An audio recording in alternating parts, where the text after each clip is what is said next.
Xbox On.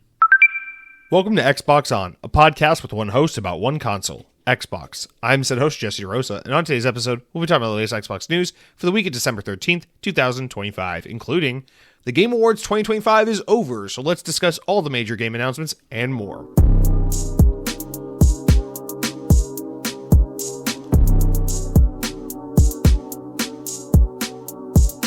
Welcome to the last big news blowout episode of 2025, guys. That's right, episode 341, and we are here. The Game Awards 2025 just wrapped. I guess as of the time I'm recording this, it was last night because now it's Friday night, and this show will go live Saturday morning at 9 a.m. Eastern time. So as a side note, thank you for all your patience. Of course, you know, it sucks when the show gets delayed, but what are you going to do? The Game Awards is the news story of the week, so you gotta accommodate, whatever. So yeah, thank you guys. It's exciting to be here today with you. Remember here, so December 12th, what does this mean for us? I'm recording the 12th. We got 18th and the 25th. There are only 2 more episodes left. Holy shit, of Xbox On in 2025. I got to figure out what we're going to do. So let me actually start out the show with this. The last episode will be our look back at... How do we want to do this? I think next week will be our favorite games we played in 2025. Then the next week will be a look back at Xbox in 2025. And then the next week will be a look forward at Xbox in 2026, because that will be the first episode of 2026. So let me start this now, because usually every year I give you guys about 2 weeks to get write-ins in. But this year I guess I'm a little stupid and lazy. So let me get on top of this. You guys, oh shit, I just realized. How are we going to do this? No, let me take this back. Restart the schedule. Okay. I just realized I'm out of town next week visiting family, so I'll have to do the podcast early, I just realized. So next week's episode is going to be a look back at Xbox in the year 2025. That's what we'll do next week, because I have to record the episode a little early. It will go live at its regular time, Thursday, 9 a.m. on the 18th of December, but I will be in Georgia visiting family on that day. So that podcast will be pre-recorded in the can. And then on the 25th, the episode that goes live on Christmas Day, that will be the episode where we go over our 5 favorite games played in 2025. This is an Xbox On staple. We do it every year. So what I'll do is I'll mention it. I'm mentioning it now because start getting your write-ins in. So you can leave comments on this week's episode. You can leave comments on next week's episode, because next week I'll remind you guys again. Leave a comment with your 5 favorite games you played in 2025. And then on the episode that goes live Christmas Day, Thursday the 25th, we will then discuss what those games were, because that's my favorite episode we do every year. It's just our top 5 favorite games played. And just as a reminder for those who maybe you just started listening to Xbox On this year, this is not Xbox exclusive. In fact, this year my list is going to be very heavily Nintendo focused, but it's always just a celebration of gaming. So it is your favorite 5 games you play in 2025. They do not have to be games that came out this year, and they do not have to be Xbox games. They can be fucking Frogger on the Game Boy Color if that's what your stupid heart desires. I don't give a shit. It's just a celebration of your 5 favorite experiences playing video games in this calendar year. So let me start off the show by saying that. Quick recap. Next week, biggest highlight Xbox moments of 2025. Week after that, which is Christmas Day, is our 5 favorite games played for the year. And then the week after that will be the first episode of 2026, and that will be a look ahead at what Xbox has coming up in this next year. So I want to get that little housekeeping and scheduling bit out of the way. I'm glad I did that, because I just remembered I'm going to have to record the show. I'm recording late on a Friday to accommodate the Game Awards, and then on Monday I'm going to have to record a few days early because I'll be out of town beginning most next week. Anyway, all good things, guys. Welcome to the last regular episode of Xbox On for the year, because this is the last, the news gets like radio silent after the Game Awards for a couple weeks. Most of these gaming sites, people start to take off, game developers take off, and news really slows down. And it becomes a lot more about just like chilling and playing games during the holiday season, and less about the news cycle, which is always a fun time. This is always when I always get like a Batman game or something crammed in around this time these years, it seems like. But this year, I'm planning on playing the Tears of the Kingdom on Switch 2 and Spider-Man 2 on Steam because I've been meaning to get around to that. So those are my big holiday games I'm planning on playing this year. And then hopefully right after those two, I want to hop into the Outer Worlds 2 because that is very, very high up at the top of my backlog. Anyway, guys, with that said, this week's episode is going to be formatted a little differently. Some segments are going to be missing. As far as listener comments go, we didn't get too many write-ins, and a couple of them were already about the Game Awards. So I'm just going to sprinkle the questions we do have throughout the podcast. And I'm going to start this week's episode with 2 comments because I just have nowhere else to put these, so fuck it, they're here. Let's start off with Decoy Doctopus, who writes in and says, releasing a podcast throughout the winter break is impressive, so kudos to you for that. Thank you, sir. I appreciate that. I love Dead Rising 4. I love Dead Rising. 4 was fine, but it wasn't a Dead Rising game, which made it a huge letdown. I'm still excited to see whatever's next. Yeah, I remember hearing that was the kind of thing about Dead Rising 4 is it just kind of came and went, and it was like a good game, but it wasn't like what people loved about Dead Rising, and I wouldn't know. I definitely sure as hell never played it. I never played Dead Rising 3 or 4, but hopefully this is a return to form, which is what I would assume. I feel like that's kind of the trajectory these things always take. It's like a game, people like it, another version, people like it. Eventually they start to get away from themselves and make another entry, and it starts to divert from the plot a little bit, and then the series goes away for a long time, and then it comes back, and now it's a return to form, and it's a spiritual successor to the original game, something like that, right? I wouldn't be surprised if the next Dead Rising game is a game that's very much like the first game, but not as good as the second game, but people like it a lot because it feels like a spiritual reboot or something like that. I just feel like that's always how these conversations go when you look at a game review or something like that. But happy for you, Decoy Octopus, as a Dead Rising fan. You get something to look forward to there, and I appreciate you writing in.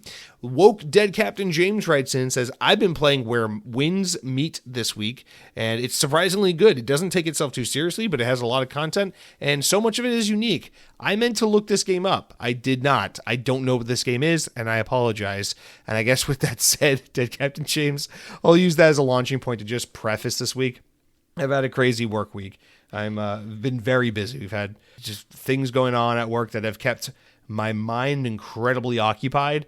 So I'm just going to be honest with you guys. I watched the Game Awards last night. I watched it live, and I didn't really think a whole lot about anything. So I'm just being honest with you guys. We're going through the news. I tried to keep up with everything, but my mind is very much on my day job right now. And if I'm being honest, aside from that, the only thing video games that I've been thinking about lately is Metroid Prime 4, because I just bought it, played it, beat it in like the past 4 or 5 days, and I fucking loved it I guess the past week, and I fucking loved it, and we'll talk about it towards the end of the show when we get to what I've been playing. But yeah, all of my video game energy and my mental capacity for video games has just been solely focused on Metroid Prime 4, so whatever, Xbox, go fucking, why don't you go tell some guy at a game studio who lives in California and can barely afford his rent that his kids are gonna fucking go hungry because you guys want to invest in AI. Why don't you go invest in AI, you freaks? Anyway, all right, guys, without further ado, let's just hop in. Let's talk about the Game Awards 2025. So like I said, I watched this live last night on Thursday night, and every year, I know the Game Awards is always like a 3 to 4 hour affair because they do the pre-show and all the crap, and I'm used to that, and I was ready for it mentally, but I don't think my body was ready for it because I'll be honest with you guys, I watched the first 2.5 hours and then I fell asleep, and then I woke up in the last 10 minutes of the Game Awards. That is honest to God what happened, and I'm a horrible napper. I'm a horrible sleeper. If I get woken up, or if I take a nap and I just wake up, I'm an angry person when I wake up. If I naturally wake up from a full night's rest, I'm fine. But if I'm napping and you like shake me awake, Jesse, wake up, instantly, I'm the biggest piece of shit. I'm one of those people where it's like, I'm so confused, I'm so discombobulated, I'm so disoriented, and I'm immediately pissed off at everyone around me. I'm like, fuck you, you woke me up, I don't understand what's going on, you have to pay for this. My girlfriend hates me when I wake up from a nap, so I'm definitely one of those people. I just say that to say, my experience watching the Game Awards was like, oh, this is cool, it's the Game Awards, nice announcement, hey, I'm getting sleepy, I'm asleep, hey, I'm waking up, there's the orchestra, there's the millionth Claire Obscure Award. All right, that was that. So I had to go back, actually. I'm recording a little later than I thought I would, because I had to go back and re-skim the Game Awards stream and catch up on some things I missed and touch up on some things I barely saw. And so I'm just letting you guys know. I don't think the Game Awards was particularly bad this year. I think the Game Awards was about as good or bad as it pretty much ever is. The Game Awards is the same song and dance every year. I appreciate the effort and the love and everything that goes into it. I think it's a fun event. It is something that it is easy to kind of get excited about, put on a calendar and look forward to. But the awards are stupid. The way they're chosen and the people who get to select them are just not interesting to me. I don't give a shit about them. The reason for the Game Awards is it's just a fun occasion where everyone gets together and we get some kick-ass game announcements, kind of like an E3 style thing, but the Christmas version.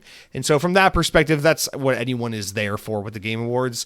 But oh my God, I mean, I know it's been a 3 to 4 hour event for pretty much as long as it's been going on, but like, God, 3.5 hours is just way too fucking long for this event. Even if it was like jam-packed with nothing but amazing news, it's just too long, man. It's just, it doesn't work. But anyway, at this point, I don't expect it to change. It just is what it is. So what I've done is I've written down all of the games that I found relevant to the show and our discussion down in the order in which they were revealed.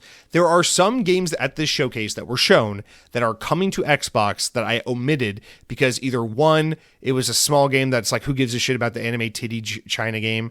Or two, it's like, okay, who gives a shit about an update for this game that nobody cares about?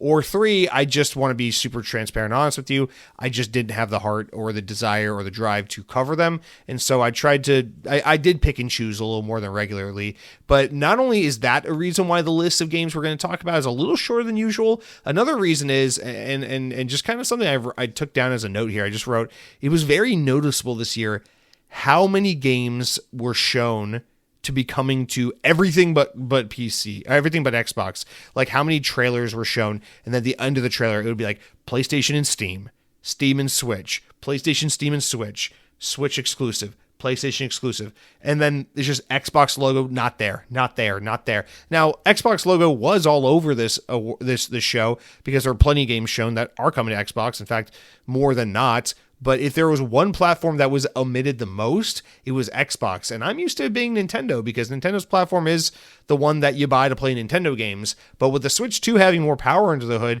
we're seeing more and more third-party developers support the Switch 2.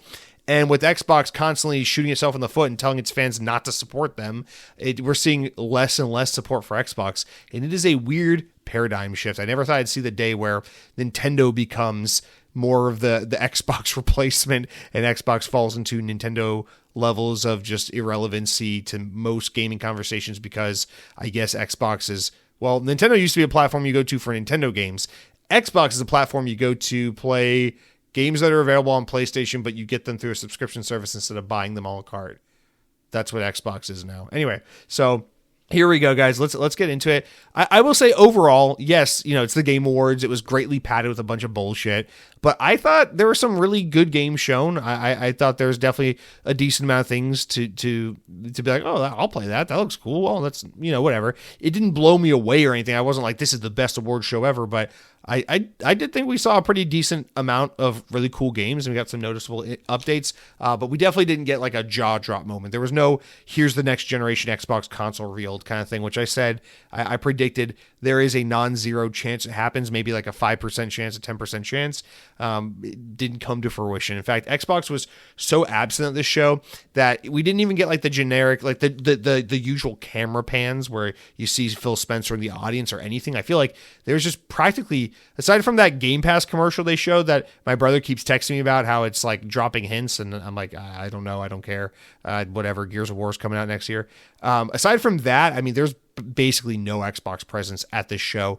I would say the best way to sum up the Xbox presence at the Game Awards this year would be to reference the Goo Goo Dolls hit song Iris, because I don't think that they'd understand, and that is why Xbox doesn't want the world to see them. So anyway, let's just hop in without further ado.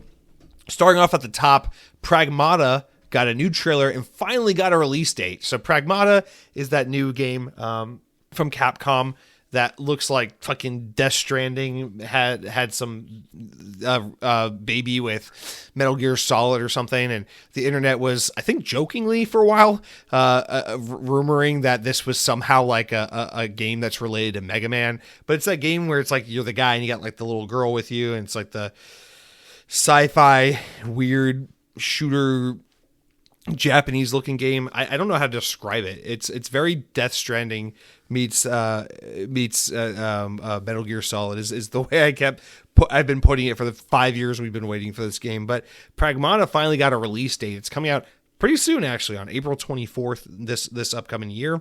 And then they also announced, hey, if you're on Steam, there's a demo for the game out now, and there will be a demo for Xbox and PlayStation at a later time that they didn't, specifically announce. But a demo's coming, and the game finally has a release date, April 24th, which is crazy because it just feels like we've been waiting for this game since like the middle of COVID. So it's been quite a while. So good to see an update on that game. That was the first thing shown. I've thought that this game looks pretty decent ever since they first showed it. I'm not like day one, gotta play this game, but I'm pretty curious to learn more about it, see more of it. I'm sure this is a game I'd be open to playing. Probably not day one full price, but at some point for sure. The next game they showed and talked about, this was like the first bombshell announcement of the show. There was only like 3, maybe like, oh wow, kind of announcements, but this was certainly one of them. And it was the announcement of Star Wars Fate of the Old Republic, which is a new, basically it's KOTOR 3 in all but name, really is what it is. So it's I forget what team is making. I guess it's a new team, but it's being led by Casey Hudson, which is, of course, the BioWare guy that did, famous for his work on KOTOR and the Mass Effect trilogy and stuff. And so it's this new team, and they're working on this Star Wars game that is basically just, what if we made Knights of the Old Republic 3, but under a different name? And they announced it with this trailer. It shows a Star Wars ship, and then it lands, and it has this decrepit-looking Star Wars look where everything's like junk sci-fi retro look, and then this girl that looks a striking amount like Rey from the new Star Wars movies gets off the ship, and then she shows her eyes, and then a blue lightsaber lights up, and then the trailer ends, and everyone flipped the fuck out. But I think this is obviously a huge fucking deal. Unfortunately, I would have to assume this game is very far away in terms of when we're going to get it and really see it. I'm sure this is a very premature announcement, but the fact that you got a team of ex-BioWare people making a new Star Wars RPG, a single-player RPG, narrative-driven RPG, that is a spiritual successor to KOTOR, I think that's going to really excite a bunch of people. This is a Star Wars project that people have been hoping for and praying for a long time, and I'm sure a lot of people's dreams just came true yesterday. So this is an exciting bit of news for those kinds of people. And then also just, I'd be interested to see this game. KOTOR is one of those games, it's like I've always wanted to get into it. I've tried multiple times to start it, just fall off with it every time, but there's that interest, there's that fascination, and I'm sure, KOTOR, obviously a very Xbox related game, with the first one being from BioWare, but the second one being from Obsidian and now Xbox owned team, and then, the BioWare people that made KOTOR were the people that made Mass Effect, and Mass Effect used to be a second party game for Xbox back in the day in the 360 era, and it's just, there's a lot of Xbox DNA with this, franchise, and of course, Knights of the Old Republic was famously an OG Xbox game, very heavily associated with the OG Xbox. So there's a lot of Xbox coded kind of history and DNA to a game like this. And I think it's pretty relevant to the Xbox audience from that standpoint. So pretty exciting. Star Wars, an IP that I usually rag on how overrepresented it is in the game space. If you're going to do a Star Wars game, this is kind of exactly the game people would want from you. So I feel like this is a very warranted Star Wars project. And I'm sure people are going to be just absolutely shitting themselves. So very, very, very big shoes to fill to try and fit the void in the space of like if there was a KOTOR 3. So we'll have to really see how this does. You know how gamers are. They just love to look for any excuse to just absolutely shit on something. So that is Star Wars Fate of the Old Republic. And then next we got a new trailer and launch date for John Carpenter's Toxic Commando, that new zombie shooter game that we saw a couple years ago that just looks absolutely fucking badass. I love the hell out of this game every time we see it. It just looks so good. It's such a Jesse game. And it has a really imminent release date of March 12th, 2026. So in just 3 months' time, we should be able to finally play this game. This is a day one game for me. In fact, next year's already looking a little stacked, especially in the early months. I mean, in March alone, Toxic Commando and 007 First Light, I'm good. So, I don't need anything more for March, next year. But yeah, Toxic Commando, the game looks just fucking sick. It doesn't look like a Left 4 Dead game, but it looks like a game that has the spirit of a game like Killing Floor or Left 4 Dead, and I'm just here for it. Next up, this was the only thing that I saw at the Game Awards this year that was like, I think I'm gonna fucking burn my eyes out. This is so stupid. I guess Larian, the people that make Baldur's Gate 3, announced that they're working on a new Divinity game, which is good for them. I know Divinity, Original Sin, all that shit. People love that game, and this is their next RPG they're making, and they're talking about how it's going to be way bigger than Baldur's Gate 3, which I guess is supposed to be a selling point, but to me that's just a negative. But they're like, we're working on a new Divinity game. It's like, okay, good for you. That's awesome. But what was so cringy about it was the way they announced it. Just that overly theatrical, just so self-indulgent kind of Hollywood game industry bullshit thing. And so they had like all these people come up from the audience, and they were dressed like these fucking bohemian, like bubonic motherfuckers, and then like they're like, oh, on the screen at the Game Awards start like turning into a storm, and they were like all these little pilgrim looking motherfuckers, and they're shaking and they're shivering, and then some of them are like acrobatic actors, and they just start getting ripped into the fucking air, and they're like spinning around, and they're screaming like, oh, and meanwhile you just got a fucking audience full of like Phil Spencer and the IGN editor just standing there like, oh, this is really cool, I'm watching people spin around and scream for no reason. And then the screen was just like, Divinity by Larian, and then Jeff Keighley's like, yeah, it's not every day you get the opportunity of a lifetime to announce fucking spinning failed actors on stage while a storm happens on an HD display, and Phil Spencer goes, oh, what the fuck's happening here? Should we buy this game and then cancel it? And it's just, I don't know what the fuck this was. It was just weird. It's that overly produced, like, we don't have to play this song and dance thing. But good for Larian. I know people fucking love him after Baldur's Gate 3. I'm sure people will be super hyped to see that they're returning to Divinity. I know this has a very hardcore, fervent, passionate niche audience, and so I'm sure this will be an opportunity for that franchise to go super mainstream now that Larian has that power behind their brand and their name. So good for them. After that, a new game was announced called Ontos, which is coming in 2026. No specific date, but is this sci-fi mystery game set on the moon. It looks like kind of like We Happy Few meets BioShock a little bit. I thought this game looks pretty good. It's made by, it's a team that makes, what's that game called? Somos or whatever. I think it's like one of those walking sim type games, but this was a very atmospheric vibes kind of trailer, and it was pretty cool. It didn't look like anything we hadn't seen before, but it did look good. It looked cozy. It looked like some good BioShock slop kind of stuff. So I don't really have a whole lot to go off of based on this trailer, but what we saw looked interesting, and it's a game that's coming in 2026 with no firm month or date, which means you can fully expect this to slip into 2027 at some point next year. But when we see this game again at some future showcase and it has more details, more gameplay, and more information, I'll be looking forward to seeing it because it looked pretty good in my opinion. Speaking of things that looked pretty good, 2KXO was not one of them. It is a stylish fighting game that's available on Steam. But they announced, hey, this game is coming to Xbox and PlayStation in January. So in just a few weeks, this, popular fighting game that is available on Steam will be available to Xbox players. It's called 2KXO because fuck naming conventions. And it is a stylish, little cartoony anime looking fighting game, and I'm not trying to be mean. The game looks totally fine. I really dig the art style, actually. It's just I'm not into fighting games, and I have nothing to say about it, but apparently this is a pretty popular game on Steam. Okay, there you go.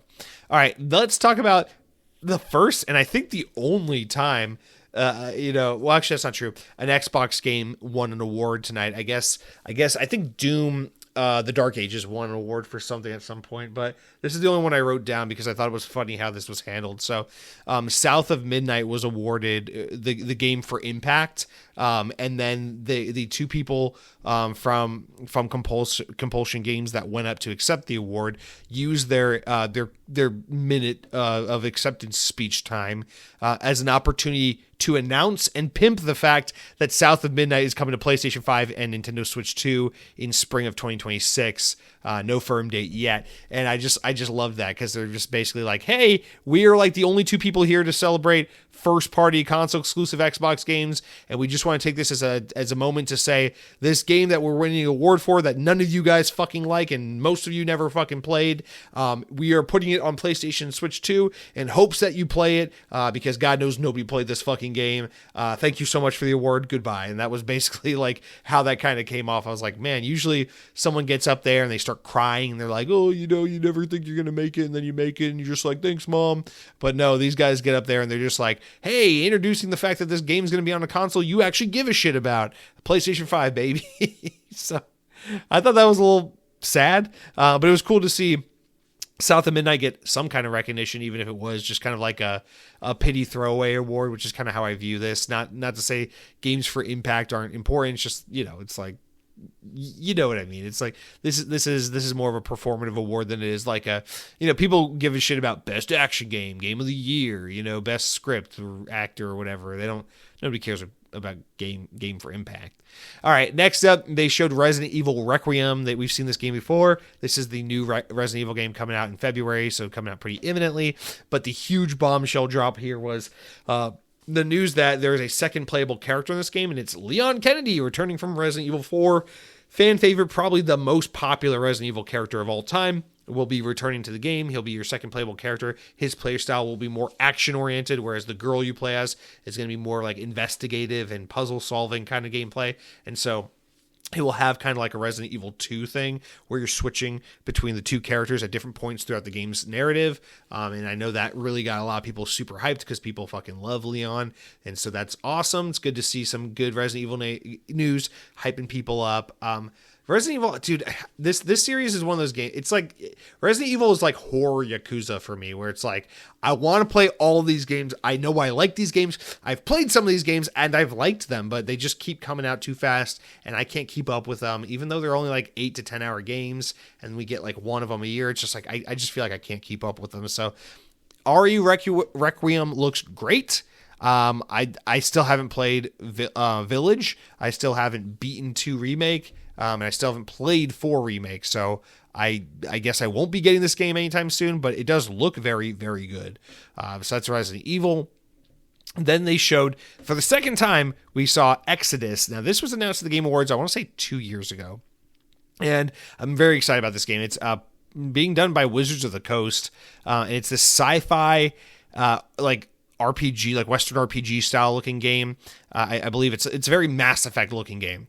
And it looks so good. So it's being developed by a new team called Archetype Entertainment, and they finally gave it a date. They said early 2027, and dude, this game looked really good when we first saw it a few years ago. It looks really good now. I am very much locked in on this game anytime we get more news about it. But yeah, if you are a Mass Effect fan, it looks like this is basically just like, hey, what if we brought back Mass Effect and it was good? So Exodus looks really excellent, and I look forward to seeing that soon.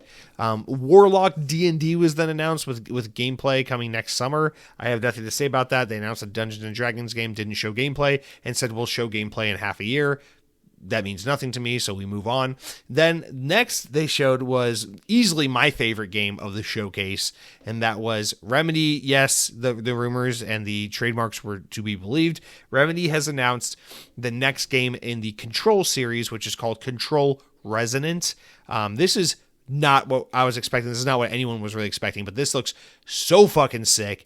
So you play as a different character, it looks like. You play as some male character, not Jesse Fagan from the first game.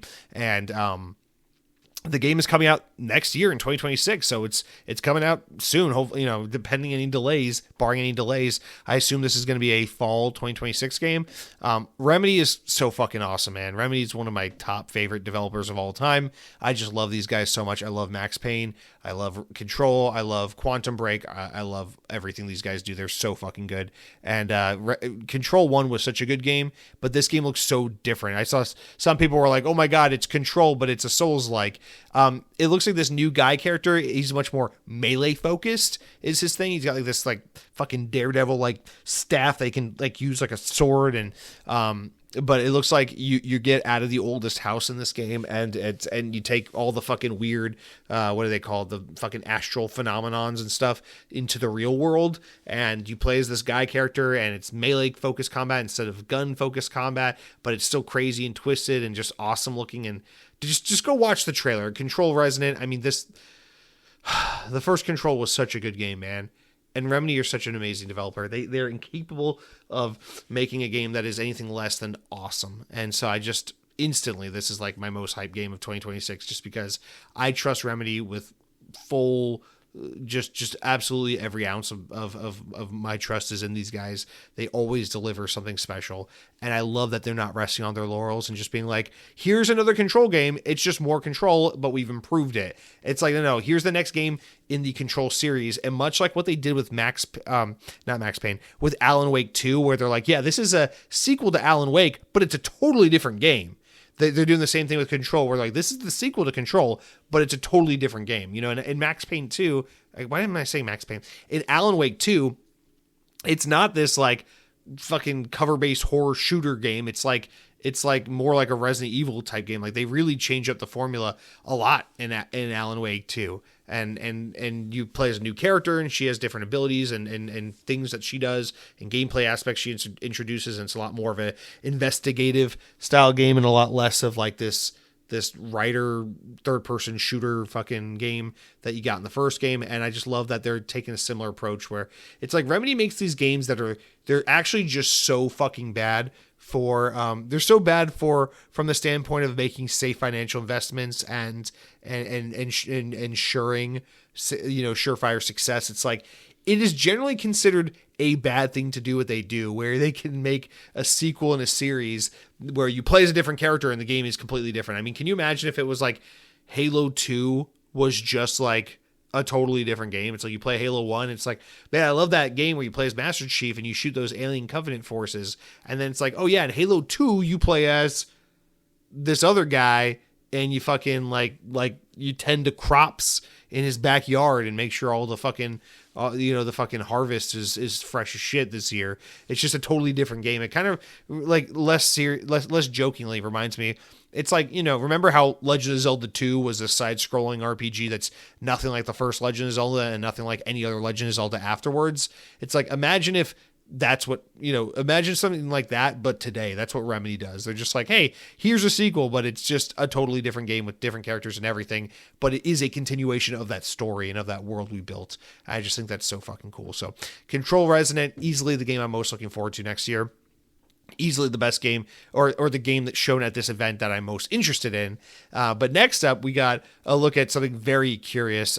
So Gang of Dragon was the next game shown. Nagoshi Studios is the developer. This is their first game. I forget the guy's first name, but Mr. Nagoshi was or whatever his name was the head of Ryuga Gotoku, the Yakuza director, and he got poached from Sega a couple years ago by Tencent, and Tencent was like, or was it NetEase? No, I think it was Tencent, and they were like, hey, will you make basically a Yakuza clones series for us to compete with Yakuza? And he's like, sure. And this is the game. I mean, watch this trailer. It just looks like a Yakuza game made by the knockoff Tencent team, and it's just so funny, like how shamelessly this game is just Yakuza. So I'm very excited. I'm very curious to see how people end up reacting to this game. Like, hopefully, I don't know. It'd be sad if it's like it comes out, people are like, this is so much better than Yakuza, and then Yakuza starts to wane in popularity because Tencent poached the head guy behind the series, and then it basically just started doing it in a different studio. So we'll see. We'll see how things go. But this game just looks just like a Yakuza game. I mean, the town that game takes place in looks just like Kamurocho or whatever, which is the fictional part of Tokyo where that game takes place. So it's just like, it's striking. It's unashamed how similar it looks. But anyway, that was Gang of Dragon, and then, which even in name somehow just sounds kind of like a dragon. Anyway, and then next up, we got a second look at Lego Batman Legacy of the Dark Knight. This is a game I'm very excited for coming next year. It comes out May 29th, and this is that new Lego Batman game that plays like a Rocksteady Batman game, and it just looks so good. love how it's got all these Batman characters that represent different eras of Batman, different versions of the movie and the TV shows, and all the popular interpretations of Batman rolled into Lego format in this brand new game that basically looks and plays like a Batman Arkham game. So I'm very excited for this. I think a lot of people are shockingly, surprisingly excited for this game, and it will just be nice that this will probably be the most legit Batman game we've gotten since 2015 when Arkham Knight came out. So that will be kind of crazy that we had to wait that long, but that's what you do when Gotham Knights and Suicide Squad Kill the Justice League failed to hit the expectations and deliver in the ways that people wanted them to, although I say that knowing full well that I liked both those games, but I'm not going to pretend for a second like either of those games are as good as the Batman Arkham trilogy. So this game looks really good. I'm very excited for it. Trying to temper my expectations because at the end of the day, it is a Lego game, but that doesn't mean a whole lot anymore because the Lego game formula has evolved so much in the past decade that, it's a Lego game. Cool. We'll see. Anyway, and then next I would say is probably the last huge announcement. The thing is they kind of took the wind out of their sails with this one because Jeff Keighley kept constantly like teasing it throughout the show, so he kept like kind of ruining the shock value, the excitement of it. But they revealed the new Tomb Raider game that is being done by Crystal Dynamics and published by Amazon, who now owns the Tomb Raider IP, bought them from Square Enix, and or bottom from bottom from how did that work again? It's like what the fuck? Embracer Group, right? Yeah, Embracer Group I think owns them, and then sold the Tomb Raider IP to Amazon, and then so now Amazon is making it, and Amazon's publishing it, and Crystal Dynamics is making it. Anyway, whatever. I was a little surprised with this. So they announced not one, but two Tomb Raider games. The first one is Tomb Raider Catalyst, which is actually a reimagining of the original Tomb Raider game. And then the other one is Tomb Raider and the Legacy of Atlantis, which is a really cool sequel game. The first one comes out in 2026, and the second one comes out in 2027. So we're going back-to-back years with brand new Tomb Raider games. And these games look fucking awesome, especially Tomb Raider and the Legacy of Atlantis, where you just see fucking Lara Croft running around shooting dinosaurs and shit like that, which is just badass. I want to play this game so bad. It looks very cool watching her discover the lost city of Atlantis and fight dinosaurs with guns. I'm all for this game. I thought this was really interesting that they decided, I don't know how Tomb Raider works. It seems like every couple of years they kind of reboot it, and then it's like a continuation but also a different version. But this is not the same Tomb Raider that we've had since the 2003 Uncharted inspired reboot, in which we got 3 entries, which was what's the first one called? It's just called Tomb Raider, right? And then the second one was called Rise of the Tomb Raider, and the third one was called Shadow of the Tomb Raider. And I played all 3 of those games. I liked them a lot. I especially liked Rise of the Tomb Raider a lot, but all 3 of them are good. I thought it was weird that they just moved away from that. So they kind of did a whole new overhaul look for Lara Croft, and she looks like a modern interpretation of her classic look. So her new design is very much inspired by and a tribute to how she looked in like the PlayStation 1 era back during the original Tomb Raider games. And we've moved away from that Tomb Raider that we've had the past, I guess it's been a little over 10 years at this point. So thought it was weird that they moved away from that. It looks like they are trying to just overall move away from that reboot franchise and do a new version of Tomb Raider, a new clean slate, which I guess they've done a couple of times with Tomb Raider. I just find it weird that that's what they're doing. But these games both look awesome. I definitely want to check these games out. I love Tomb Raider. I especially love those reboot ones from the past decade. But I'm very interested in trying this as well. Fucking dinosaur fighting Lara Croft in the city of Atlantis all day. Give me that shit. I want it. So next up, we got pretty much the only Xbox related announcements at the show, which was Diablo 4 Lord of Hatred, which is a Diablo 4 expansion coming out April 28th. So not too far away from now. And that is a game we saw one of those really pretty Blizzard cutscenes for, and absolutely no gameplay. So I don't give a shit about that. No gameplay. We'll just move right along. Next up, we got another look at 007 First Light, which is a game I'm still very excited about. I think this game looks awesome. March 27th. So very much, something I'm going to be playing in the next couple months. Couple cool things about this. This game is an Xbox Play Anywhere game. I don't know if that was already announced, but that is very cool. So you can buy it on PC or Xbox and have it on the other platform. Really cool that Xbox keeps getting third-party third parties to buy into the Play Anywhere thing. I think that is going to be something that they're going to have to very, very, very aggressively attack in order to build this next generation of Xbox that they're after. That said, the other big thing was they showed this new villain who is voiced by and portrayed by Lenny Kravitz, which I think is just super badass for no reason, and I love it. And this game just looks awesome, and I can't wait to play it in a few months. Next up, they showed a game called No Law, which is developed by Neon Giant and published by Krafton, the guys that do PUBG. No date given yet, but this literally looks like a cyberpunk first-person shooter, like Cyberpunk 2077, but as a first-person shooter. It looks really cool. Apparently, it is a first-person shooter, though. I don't think it's an open world or fucking RPG. I think it's just a shooter. So I don't know what all exactly it is, but that's what it kind of looks like, and it looks pretty cool. Like, it doesn't look like the most original thing ever, but it does look like a very badass first-person cyberpunk game. Next up, they showed Total War Warhammer 40K. I don't know if this is coming to Xbox or if it's PC only. I didn't catch that, but I just thought this was a relevant thing to mention. So here I'm mentioning it. It's happening. Tactics games, RTS games, whatever. RTS games. Star Wars Galactic Racers. This is the second Star Wars announcement we got this night. This is a new pod racing racer game made by Fuse Games, which is a team comprised of Burnout and Need for Speed developers, and it's being published by Secret Mode and coming out in 2026. So this game will be out in the next year. It is a pod racing game. It is Star Wars, and they showed no gameplay, so I have nothing else to say. They just showed a CGI trailer. I guess we needed more pod racing games. Whatever, that's fine. It's different. Got nothing to say. All right, next they announced, this is probably this is the last big announcement I totally forgot about. Mega Man Dual Override. So a new 2D Mega Man game is in development, coming out in 2027, so a little ways off, but this is definitely a big one because Mega Man has been kind of dormant for the better part of, has it been a decade now since Mega Man 9?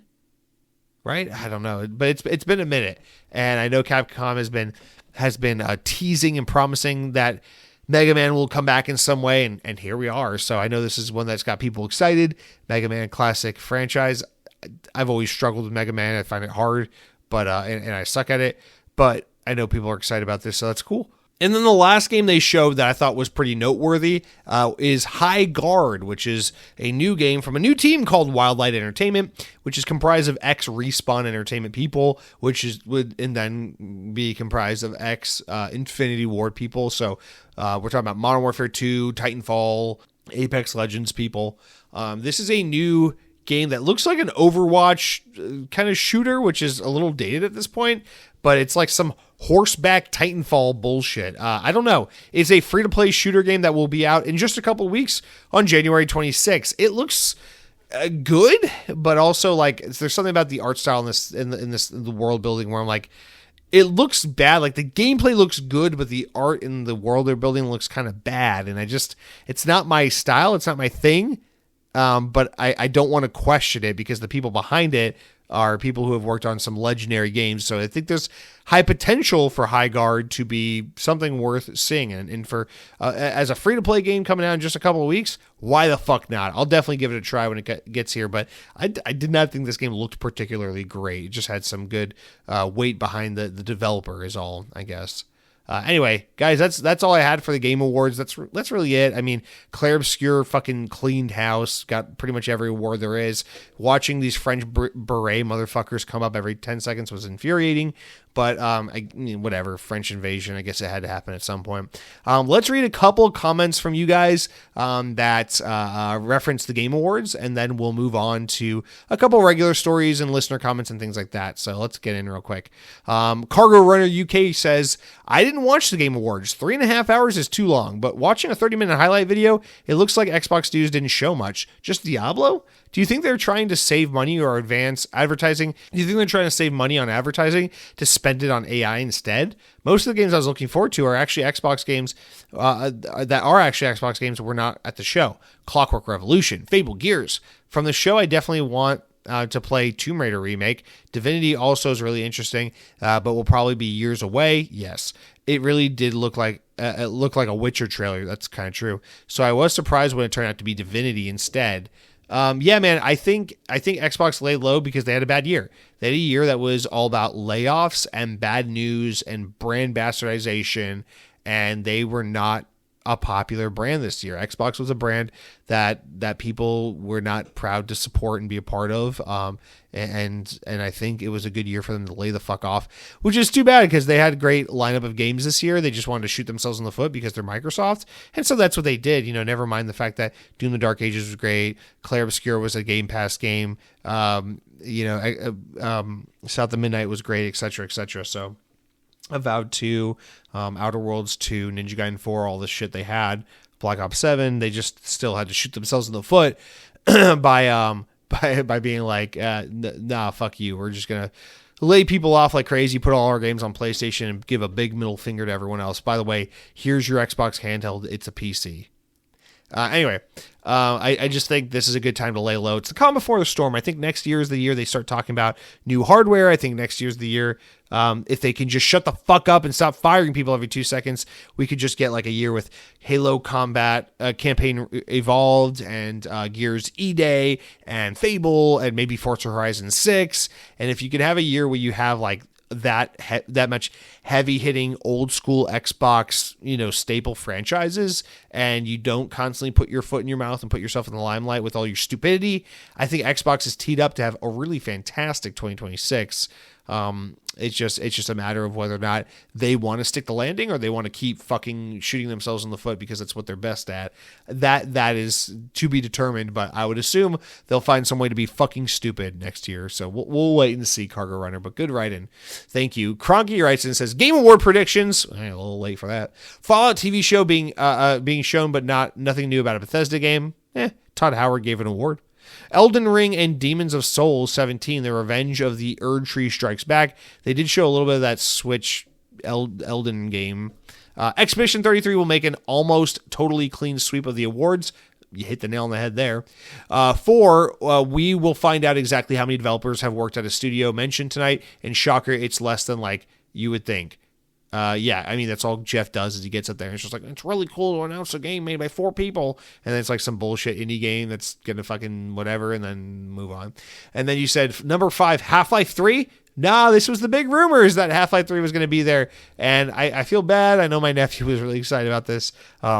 Listen, man, Gabe Newell does not need the Game Awards to draw attention and hype. If they want to announce a Half-Life 3, they will do it when they are good and ready.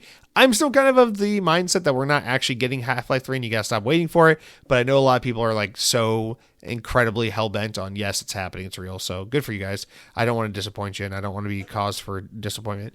And then the last one here, you said a Wolverine for some reason. Nope, we didn't get Wolverine, we got Soros, which is that other PlayStation game that's coming in a few months. But you said, I did forget to add earlier, Kojima will be there for no reason at all. I don't remember if I saw that, but if he was, I wouldn't be surprised because Jeff Keighley and Hideo Kojima do have a gay romantic relationship together. So thank you guys for writing in. Thank you for listening. I'm going to take a quick break because it's very late at night. I've had a very long day, and then I'm going to come back. We're going to do a couple news stories and wrap up with what I've been playing. So be right back, you guys.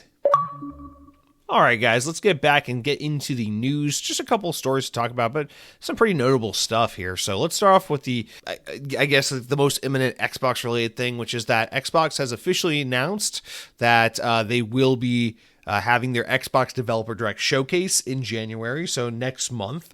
And we know that this is something they've been doing for, 3 years now? So Matt Booty says there's way too much. Matt Booty was talking, I guess, in Variety. He said there's too much to fit into one show, but confirms Playground Games, the developer behind Fable and Forza Horizon, will be involved in the event. So, we expect to see maybe Fable and Gears E-Day at this one. It's possible. I don't know what else. I mean, it's possible you get Fable and Forza Horizon 6 at this event, and then Gears E-Day and maybe Halo Campaign Evolved. I don't know. What you guys remember State of Decay 3? Is that ever happening? That would be a good one to put in there. I don't know, but very excited about that nonetheless. So just confirmation. We knew this was kind of obviously going to happen. I think this is like the only thing Xbox has done in recent history that's like a really good move for them, is to have this kind of like, hey, every January we do this event to kind of kick off the energy for the year, set the tone for Xbox. Here's what you can look forward to from us this year. I think they've done a really good job with this event the past couple of years, and I look forward to it next month. But yes, this will be awesome. I think they really have a lot of potential with Forza, Fable, Gears, and Halo to have 2026 be a really nice reset year for Xbox, where it's like, let's shed the weight of last year. Let's shed all the bad announcements, all the people we fucking fired and kicked to the curb, all the stupid shit we did. And let's just get back to basics. Talk about great games for Xbox and go back to our core franchises that people know and love us for. And I think that could be such a great year for them. Although that is all said with the caveat that all these games will be coming to PlayStation, but whatever. It's just a good opportunity for them to maybe get away from some bad PR, put out some great games, and try to focus on, at the very least, what their bread and butter IP have always been. I'm looking forward to this event a lot next month. Definitely more exciting than the Game Awards. Although we don't have a specific date yet. I think it's usually like the third week of January. It's pretty late into the month, so I wouldn't expect this anytime too soon. But I mean, that being said, we're like probably five weeks away from this event, 5-6 weeks away. So pretty exciting stuff. So we'll stay tuned on that. I'm sure we'll get more news imminently, or not imminently, but probably in the next 3 weeks or so. Anyway, so let's talk about some big Call of Duty news that happened this past week, which is that this is the VGC write-up, but Call of Duty, their social media channel, so that moving forward, they're changing their release schedule after acknowledging people not being happy with the current state of Call of Duty. So a message was posted on the official website of Call of Duty that said, from the Call of Duty team, which means nothing because it's 1 trillion people. It said that they are addressing some player concerns and claim that the latest release of Call of Duty Black Ops 7 wasn't up to the series' previous standards, which is crazy. They say Call of Duty has enjoyed long-standing success because of all of you and the passionate community that demands excellence and deserves nothing less. The message read, "We also know that for some of you, the franchise has not met your expectations fully. To be very clear, we know that what you expect, and rest assured, we will deliver and over-deliver on those expectations as we move forward. As part of this plan, the team has announced that they will be changing its strategy going forward, declaring that we will no longer do back-to-back releases for Modern Warfare or Black Ops games. The reasons are many, but the main one is to ensure that we provide an absolutely unique experience, an absolutely unique experience each and every year." They say, quote, "We will drive innovation that is meaningful, not incremental, and we aren't sharing those plans today. We do look forward to doing so when the time is right." So 7 of the last eight Call of Duty games have been either Black Ops or Modern Warfare games, with the only exception being 2021's Call of Duty Vanguard. So keep in mind, obviously this is a thing. People bitched when they did the Modern Warfare 3 thing, and now they bitched with Black Ops 7, this whole back-to-back thing where it's like in 2022 you have Black Ops, you have Modern Warfare 2 and it's great, and then the next year you have Modern Warfare 3 and it's like, eh. And then last year you have Black Ops 6 and it's, a full-fledged new Call of Duty. And then the next year Black Ops 7, it's like, it just feels slapped together by comparison. I get the problems. Even though I think Black Ops 7 is actually better than Black Ops 6, its campaign is absolute dog shit. And you can feel the way in which the game is slapped together in those ways, in which it had a gimped development timeline in those aspects, especially with the campaign. And that brings us to a write-in from Objects in Space, which I thought is kind of really relevant to this conversation and really poignant. It really just simply identifies a thing that exists, a pattern that exists within the Call of Duty franchise and the way it's perceived. Objects in Space writes, "From what I've seen over the years, whether or not a Call of Duty game is considered good usually depends on how well received its campaign is. But a lot of people say that the campaign doesn't matter. I'd argue that the gameplay is vastly similar between the games, so why would you call one Call of Duty or consider one Call of Duty to be considered better over another if the campaign has nothing to do with it? Can you share your thoughts on this?" Objects in Space, I think you touch on something super important, which has always been true about Call of Duty. And this is like, it's so funny. It's like the campaign of Call of Duty is such a necessary evil. And I say that, in quotes, because it's like, there's players like me that absolutely love the campaigns. Like, I live for the campaigns. The campaigns are so critical to Call of Duty because to me, it's like Halo. It's like the campaign is the main entree. It's the main attraction. Yes, even though it's something you'll play once or twice and you won't spend nearly as much time with because the multiplayer is the bigger time sink, the campaign is so critical because it is your tone set. It's like, I don't understand why this is so hard for people to get. It's like, Halo Infinite had really good multiplayer, but I cared less about its multiplayer because the campaign spit in the face of Halo 5 and just fucked up the whole franchise's narrative. And to me, that really ruined the vibe, ruined the tone, and ruined the feeling around Halo Infinite. And that's the thing about these things. It's like Black Ops 7, this is why I said this should have been one of those rare Call of Duties where they didn't do a campaign. Black Ops 7 is way better multiplayer than Black Ops 6, better zombies than Black Ops 6. The post end game mode is actually fucking badass. The aesthetic and the look and feel is way more Black Ops than Black Ops 6 was. Black Ops 7, in my opinion, pound for pound, is a way better Call of Duty than Black Ops 6 was. However, Black Ops 6 had a campaign, felt like it was in development for a couple of years, really felt like a full-fledged Call of Duty, whereas Black Ops 7 has an absolute doggy doo-doo campaign and really fucks up the vibe. And that's the thing, is it's like, those are your showpieces, those are your big moments, that's your look and feel, that's your story, that's your characters, that's your world building. It's all set in the campaign. So even though less than 10% of the audience actually plays the campaign, and even though most of the people who play Call of Duty don't give a shit about the campaign, it's still the thing that people are going to see on social media, the thing people are going to talk about on opening week, and the thing that's going to kind of set the tone and the mood for the game. On a good year, you know, it used to be if a Call of Duty campaign was badass, people remembered it and talked about it, like Black Ops 1 or Modern Warfare 2 back in the day. Nowadays, the way it works with Call of Duty is if your campaign is good, nobody talks about the campaign and they like the game. Now, if your campaign is bad, everyone shits on the campaign as if they were going to play it when we all know they weren't, and the game is ass. And that's just kind of how it goes. It's hard for me to answer as the person who actually likes the campaign and plays it. But I think it's just that, man. It's your set dressing, you know. It's the whole thing. It's the whole vibe and the tone is set through the characters and the story that they put together, and then the campaign or the multiplayer and everything else is a build off of that experience. And even though people are going to spend all their time in the multiplayer, it's just hard to get invested in the maps and the characters and the guns and everything when it's like set in a game that is just so fucking stupid, you know? And I think that's Black Ops 7's biggest pitfall, is that it is an amazing multiplayer experience that is otherwise set in a horrible games world because Black Ops 7's campaign is so bad. And I just think that for better or for worse, whether it's deserved or not, knowing full well that people aren't going to experience or care about the campaign, for the most part, I can't speak to whether or not it's deserved. It's probably not, but it is what people do, and it is how it's been.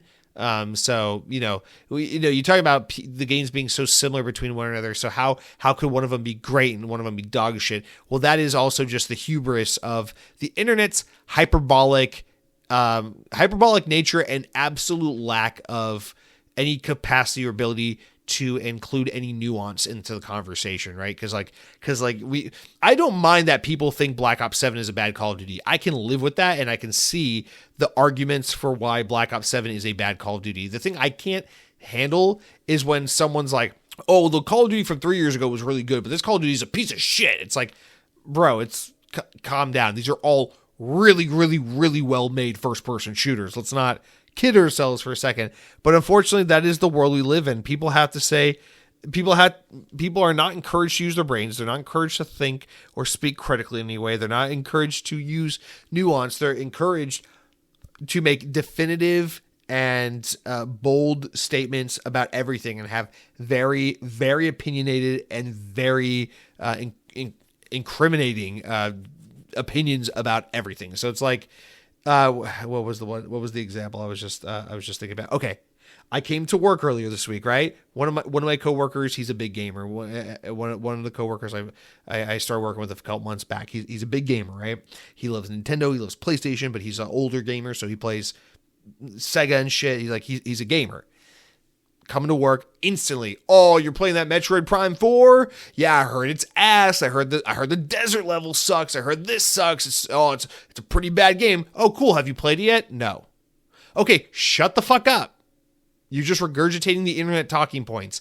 It's like everyone, for some reason, there's something about the internet where it's like, because everything's in our faces all the time, it's like, hey, here's information you otherwise wouldn't give a shit about. Here's what you should think about it. Now go take these opinions and run with them like they matter. Nobody gives a shit about like politics or affordability or world hunger or fucking a cure for cancer. No one's got anything to say on the internet about any of those things because those things matter and we don't talk about those. But I'll tell you what, that 48-year-old you work with sure does have opinions on the new Mario movie trailer. Mark my fucking words. And I think this is just Call of Duty falling victim to that, where it's like, it's not enough for people to just be like, to have the nuance and be like, hey, Call of Duty is a game. Like, here's a totally valid thing. And I say this as someone who loves Call of Duty and plays it every year without fail and will continue to do so, right? I think it's totally valid for a peer, someone around my age who grew up around the same time as me and grew up on Call of Duty, to say, hey, back in the day, Modern Warfare 2, Black Ops 1, these were just absolute seminal games. These games they defined my childhood. Nothing beats, back in like sophomore year of high school, all-nighters with your buddies, Modern Warfare 2, the lobbies, the late nights, the LAN parties on Halo, all the shit. They talk about these things, right? And they look at it with the nostalgic lens, like nothing beats it.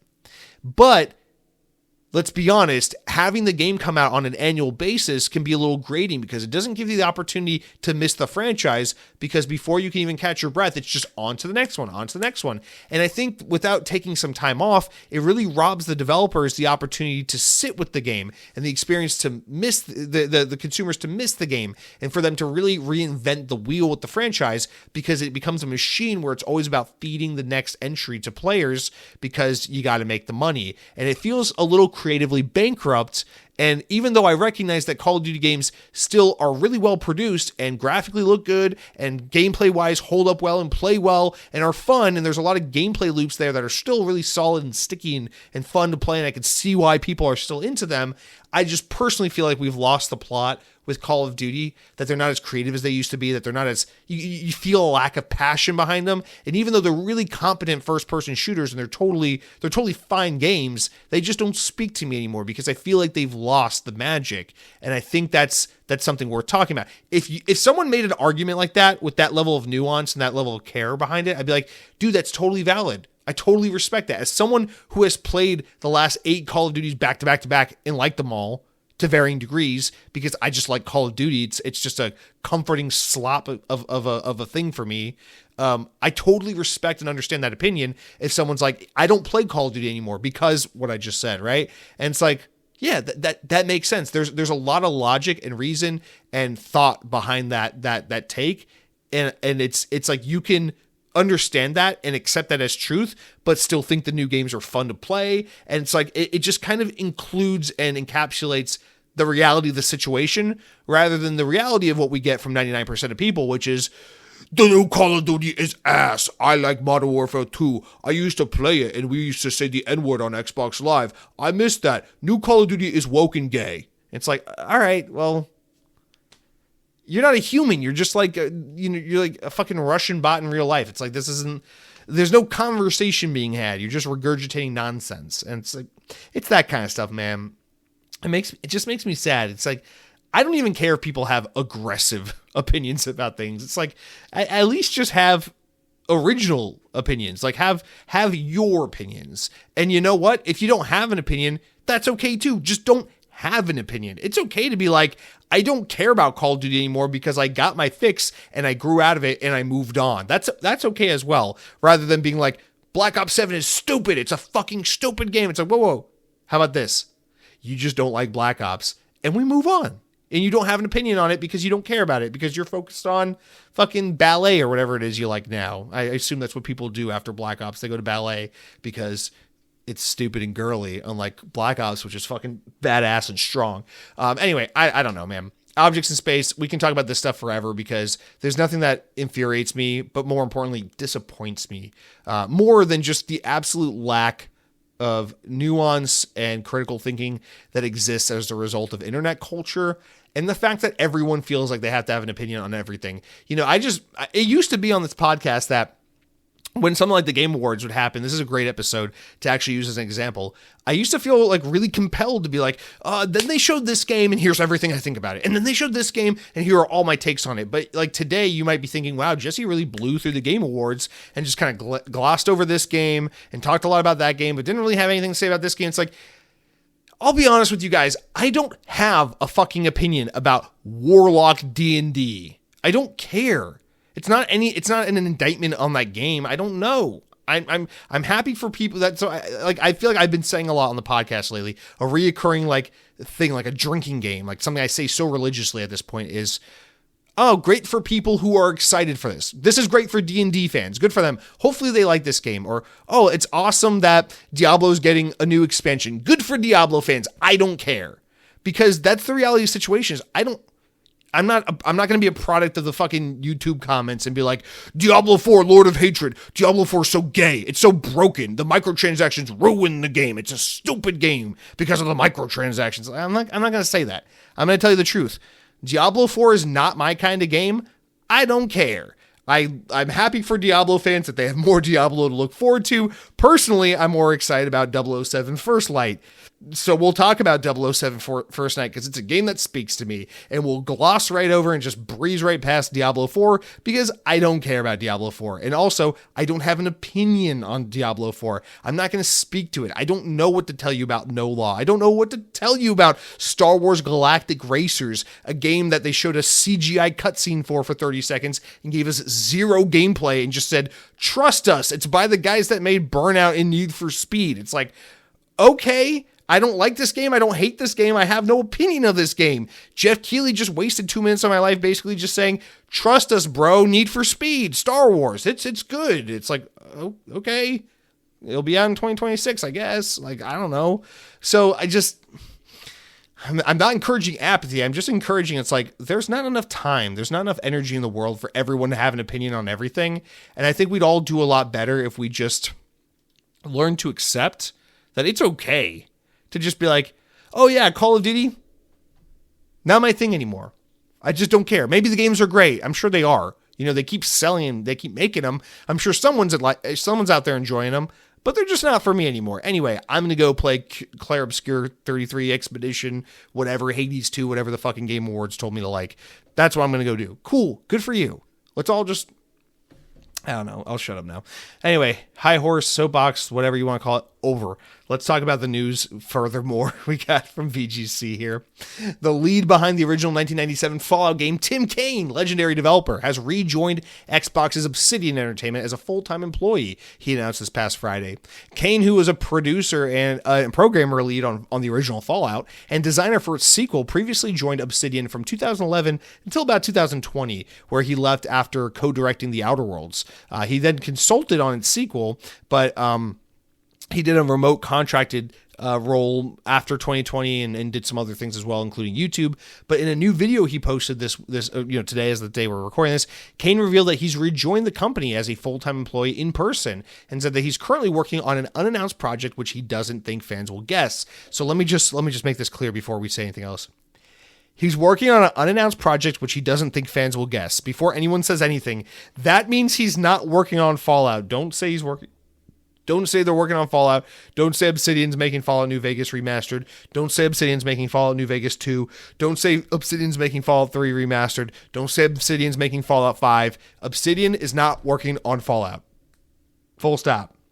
Tim Kaine is working on a new game. I'm assuming what this means, if you read between the lines, probably comes to the effect of, hey, they said that if I come join the studio again, they will greenlight X project, which is a project I'm really passionate about working on. So I'm coming back to the team full time to work on this new game, which is a new IP. It's a new idea. It's something you don't know about, you haven't seen before, and I'm really excited to join them and work on this. I'm guessing, if I'm reading between the lines and trying to figure it out, that that's what's happening here.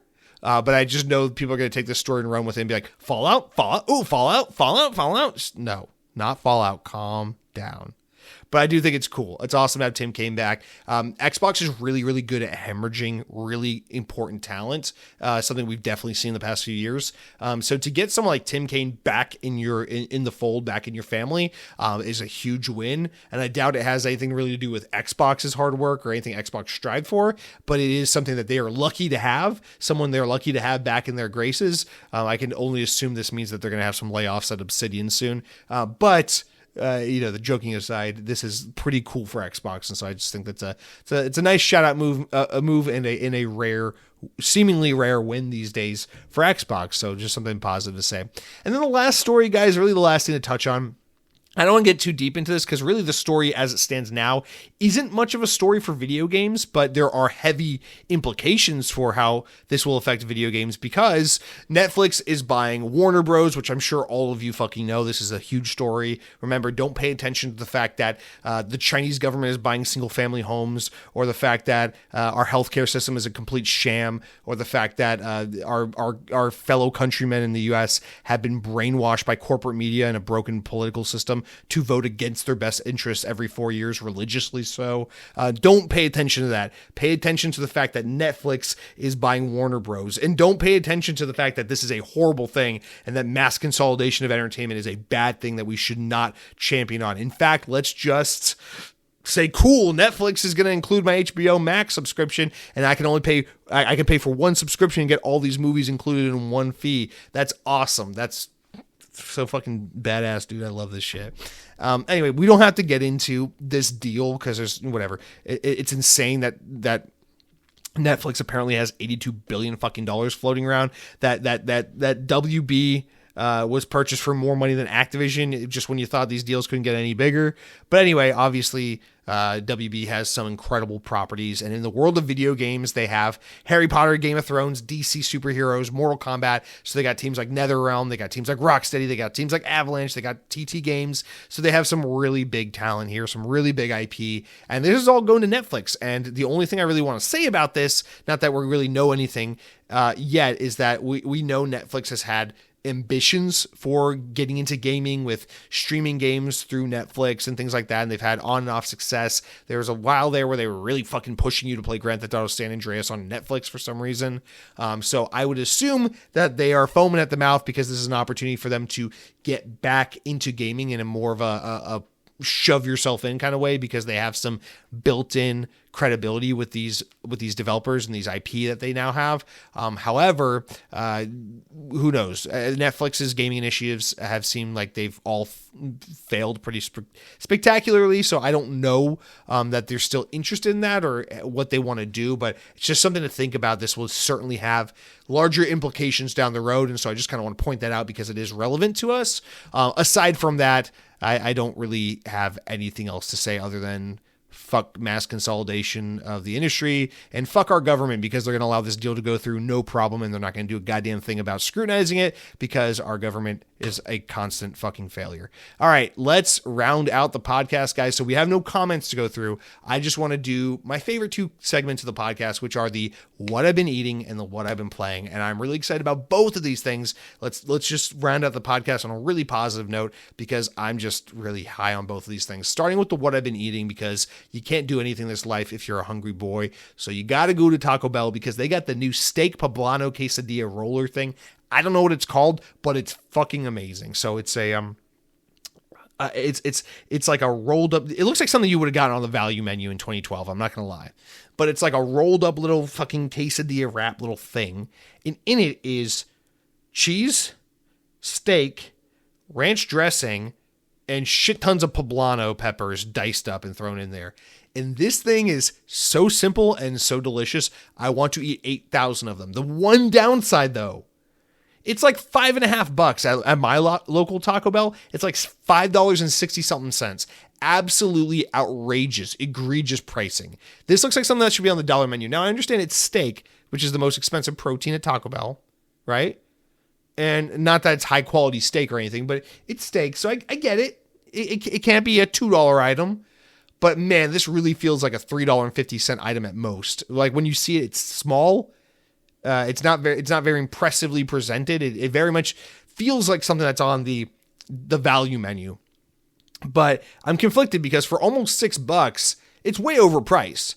But if you just bite the bullet and get at least one of these, just to try it, even if it's just a one and done novelty, I'm telling you right now, this is a very good Taco Bell item. This is a rare Taco Bell item where I'm like, this is different. This isn't the typical repackaging the same 5 ingredients into something different. I mean, they don't usually have poblano peppers on the Taco Bell menu, so this is a new ingredient they've introduced here to make this item. And I mean, dude, poblanos are great. It's just a great pepper anyway. It just adds great flavor to it. It's not very spicy at all, really. It's just delicious. So it's cheesy, it's creamy, it's peppery and flavorful and fresh, and it's got that beefy steak flavor.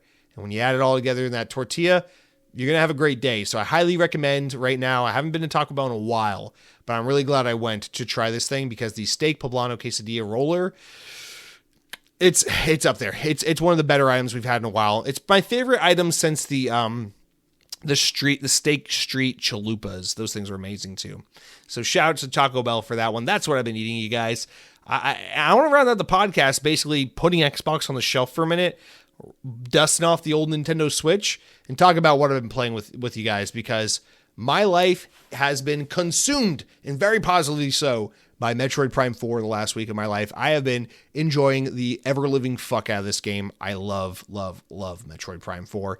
Now, I have a lot to say about this game, but I don't want to get into it too much because this is an Xbox podcast. So we don't have to go crazy with it. But this is a big deal for me because, like, generally speaking, my big thing in this world is, when it comes to my nerd culture entertainment, aside from like Spider-Man and superhero shit, for me, it's always my sci-fi space slop. And to me, like, my big three are Halo, Metroid, and Tron. So, like, I mean, what a year, man. We got fucking a new Tron movie. We got a new Tron video game. We got Metroid Prime 4. Like, it's been a good one for me. No doubt about it. But, dude, Metroid Prime 4, I really love this game. I am a lifelong Metroid fan. I really love this series. But I will say one way in which I feel very disconnected from the Metroid fan base at large is that I love Metroid despite how frustrated it makes me as a franchise because I'm too fucking stupid for it. I will not glaze Super Metroid and Metroid games in general the way a lot of other fans will, in the sense that I think Metroid, like Super Metroid and Metroid Prime, I think are the two best examples because these are like the most beloved Metroid games, and I think they both suffer at this. Even though I think Super Metroid and Metroid Prime for the GameCube are phenomenal games, absolutely phenomenal games, they are both obtuse in ways that make the games incredibly unapproachable for newcomers and for a wider audience. And maybe that's okay. Maybe that's just what these games are meant to be. That's fine. But I know a lot of people love the game's all about exploring and you got to backtrack. And it's just like, you got to find your way around. And it's like, it's not always obvious what you got to do, but then you have that aha moment when you finally figure out, and it's so fun to explore and to be stuck and then to overcome the obstacle. I don't mind that Metroid games are a little puzzly. The map is just a giant puzzle. That's the Metroidvania formula, right? You backtrack. You go, how do I get past here? I don't have an item to get past here. Okay, so you go over in this way, and then you progress the game that way. And then later on, you get this item, and you go, oh, this item reminds me. I think this would work on that door I couldn't get past 2 hours ago. And then you backtrack to this part of the map, and then you try the new item on this door, and it works. And now it's like, oh my god, now it opens up the map in this way. I get it. That's a Metroidvania game. That's the formula. And I'm cool with the fact that that's how Metroid games traditionally work, and I'm all for it.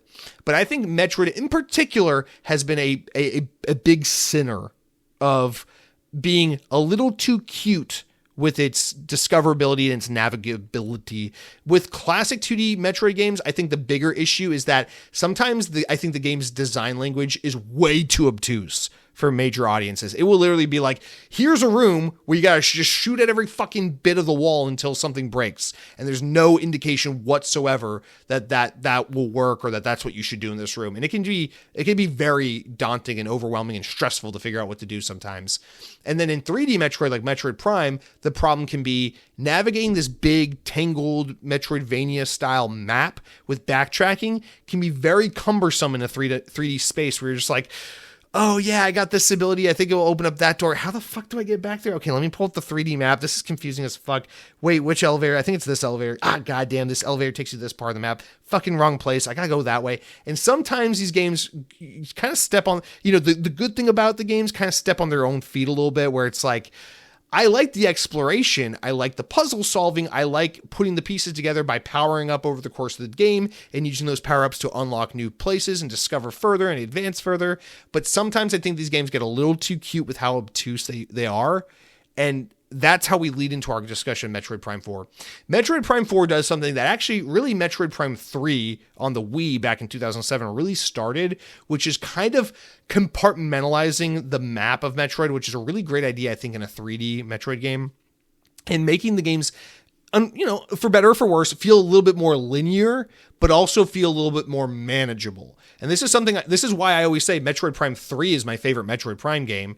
Maybe that and because I love the Wii so much. But Metroid Prime 4, I think, I gotta go back and replay Metroid Prime 3. I wish they would just remake it for Switch already, but I gotta go back and play it because my favorite still might be Metroid Prime 3 Corruption, but if it's not, I think Metroid Prime 4 is my new favorite Metroid Prime. I love that Metroid Prime has become more linear. And so the way it works in Metroid Prime 4 is instead of one giant fucking map and you just constantly navigate the entire space and backtrack back and forth throughout the whole thing, the way this game is set up is you have this giant open world desert plain area and you get this motorcycle and you get to navigate the giant plain with the motorcycle. And then you take it to these different quadrants of the map, the fire one, the ice one, the naturey green one, the deserty one, the industrial one. And these are like your different dungeons or biomes, if you will, right? And each one is like a self-contained little Metroid game. And I love it because it makes the game so much easier to navigate. It's like the game starts out and it's pretty obviously like, okay, we're in the green foresty one. And then you do all the main story stuff you got to do there.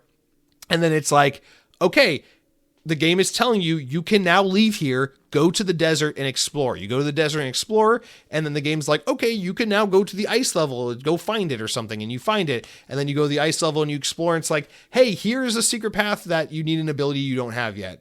Classic Metroid, but will otherwise kind of linearly like lead you down the way you got to go. And then when it's time later in the game to go back, it's so much easier to remember what to do because the game's like, oh yeah, I got to go back to the ice level to use this new ability I got in the fire level. That's great. Super easy to remember because I know where everything is. I hop on the motorcycle, I go to the desert, I go to the ice level. But it's not like old Metroid games where it's like, let's pull up this giant map. How do I get there? Okay, I gotta take this elevator. No, that's not how that works. I think this way goes there. It's just so much easier to navigate and to digest the map because you compartmentalize all the core areas by breaking them out into like separate dungeons, if you will. And then when you're within these dungeons, they're a lot more, they play a lot more linear. It's just way easier to play through the game. And I think I could see why that is a problem for a lot of people, but for me, I really like it. The game still has the tone, still has the moodiness, still has the atmosphere, still has the discoverability. And then there's the other problem, which a lot of people are complaining about, which is the NPC characters. Now, again, this is another one of those like, did people even play Metroid Prime 3? Because it's like, in Metroid Prime 3, they bring NPCs into the game. I mean, there are Federation Force soldiers in that game, and they talk. Now, in this game, you have the most talking NPCs and interaction of any Metroid Prime game. No doubt, they definitely amped it up.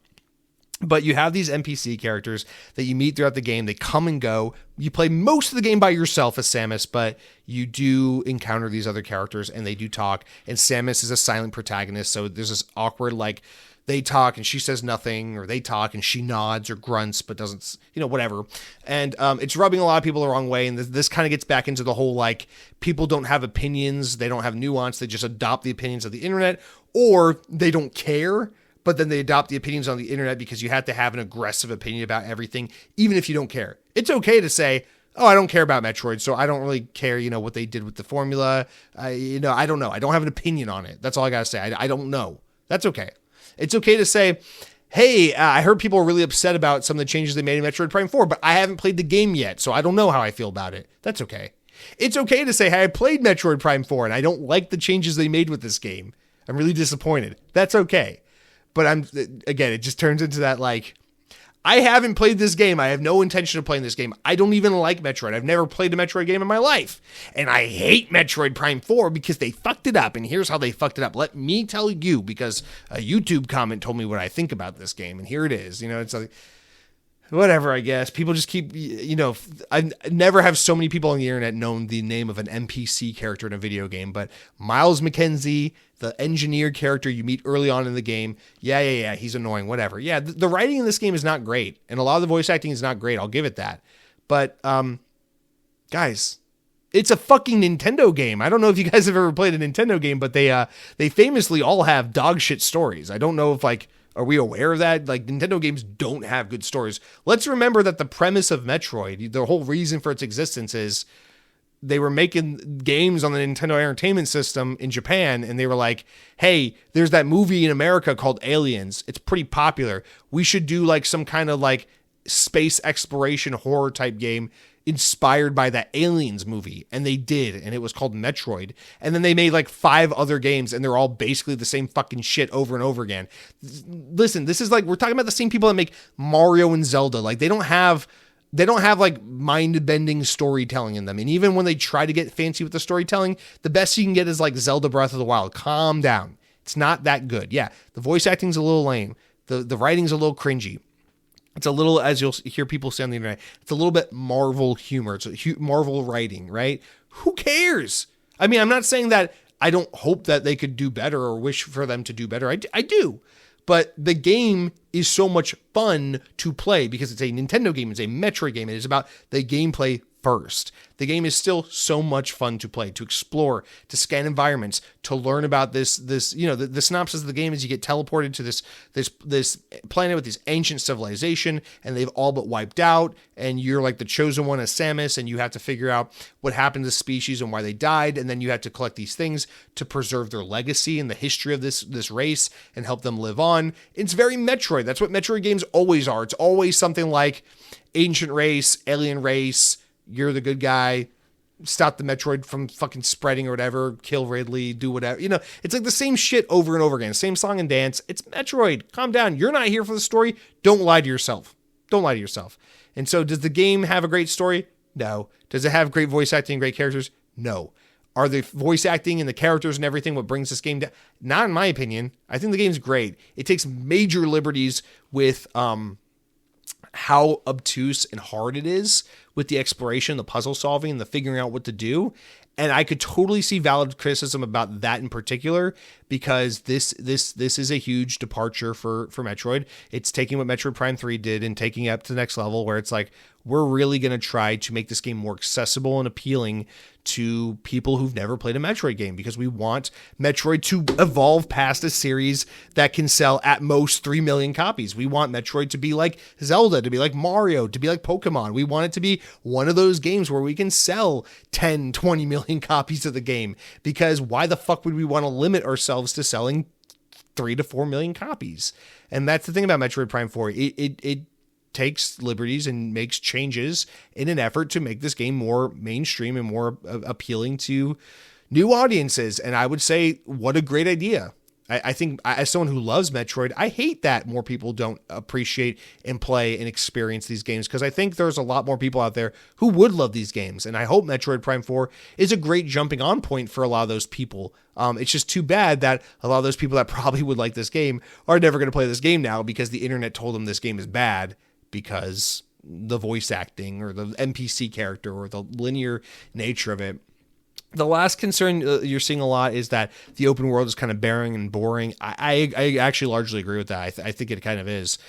But it's kind of a means to an end for transportation for the most part. It's not like really a problem. And riding the motorcycle around the desert is fun enough that it's not like, oh, what a slog, what a boring fest. I gotta drive this motorcycle across the desert to get to the next dungeon. It's more like, oh, I feel like they could have done more with this mechanic, but it's still fun. I'm having a good time. So that's really more how it kind of plays out to me. I do think this game was clearly heavily inspired by Zelda Breath of the Wild. When you're in the open world area, there's very few of them, but they do have these like little shrine temples. And what it kind of got me thinking was, actually, I think Metroid would do very well to evolve into more of a Breath of the Wild style game, where it's like an open world Metroid game, and you do exploring, you knock out shrines and things like that. I think the Zelda Breath of the Wild formula is actually very good for Metroid and could work very well. The problem is this game dips its toes into some of those design choices and doesn't really fully commit to them or flesh them out enough for it to really be meaningful.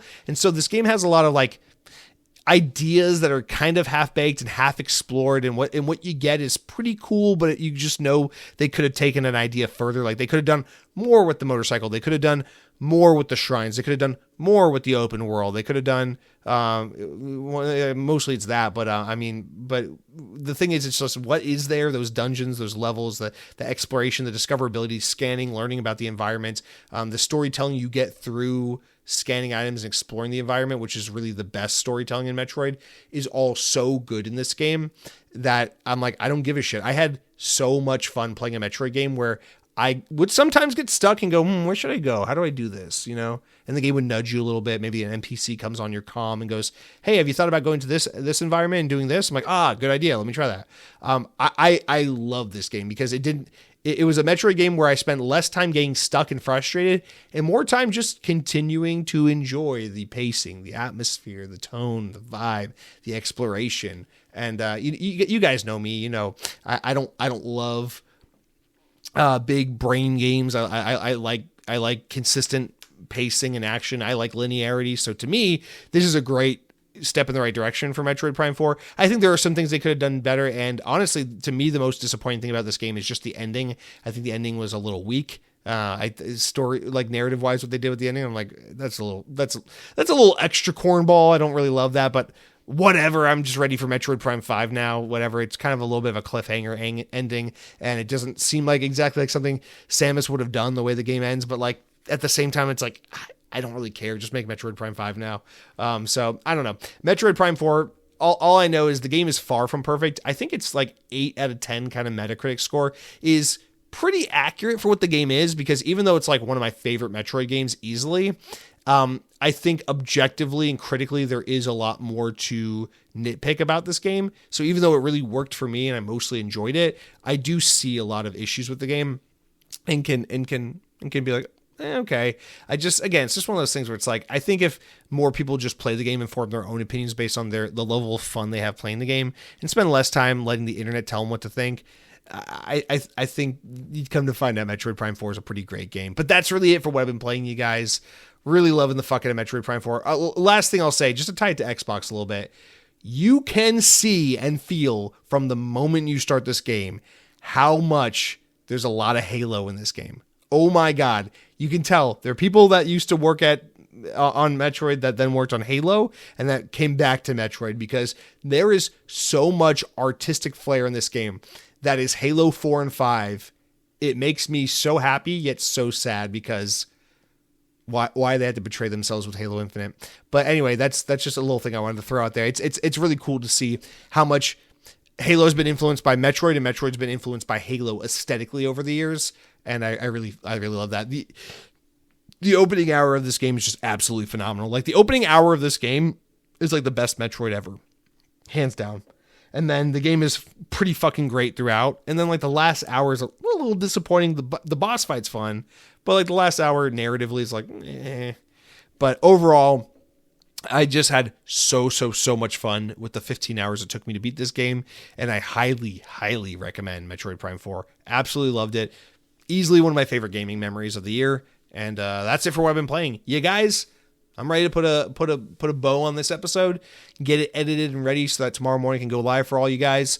Let me know what you thought. Tell me about your experiences with the Game Award. Did you watch it? What did you think? What are the games you're most looking forward to? And remember, start to write in, what are your 5 favorite games you played this year? It could be a PlayStation 2 game. It could be an Xbox game. It can be anything. It can be a game from 1997 or a game from 2008 or a game from this year. It doesn't matter. Just write in. Let me know. What are your favorite games you played this year? And we'll read them on the episode that goes live on Christmas Day. But until next week, you guys, thank you so much for listening. Have a great week. And until then, power your dreams.